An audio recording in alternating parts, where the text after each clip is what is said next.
रामराम मंडळी, नुकताच दिवाळ सण गेला आणि या दिवाळीच्या काळातला पवित्र सण, भावा बहिणीच्या नात्यातला गुंफ उलगडून सांगणारा पवित्र असा सण भाऊबीज. आणि या भावा बहिणीच्या पवित्र नात्यासंबंधी अतिशय सुंदर लिहिलं आहे विदर्भातले प्रसिद्ध कवी गझलकार मित्र आदरणीय श्री कैलास कापडे सरांनी त्यांच्या भाऊबीज नावाच्या अप्रतिम कवितेमध्ये. अभिवाचन उमेश शिंदे.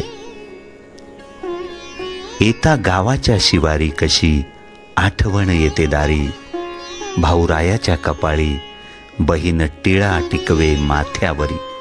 येता गावाच्या शिवारी कशी आठवण येते दारी, भाऊरायाच्या कपाळी बहीण टिळा टिकवे माथ्यावरी.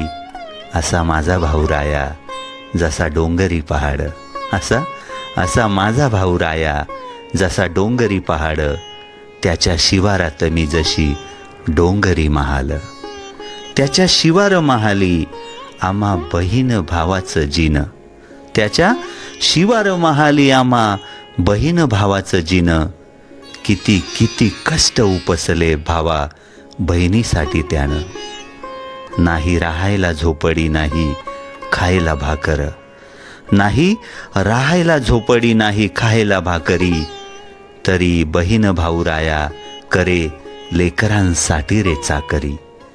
दिस आला भाऊबीजेचा भावा बहिणीच्या बंधनाचा. दिस आला भाऊबीजेचा भावा बहिणीच्या बंधनाचा.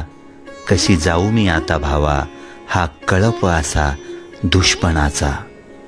कसा द्रौपदीचा काना आला धावून संकटाशी, कसा द्रौपदीचा काना आला धावून संकटाशी.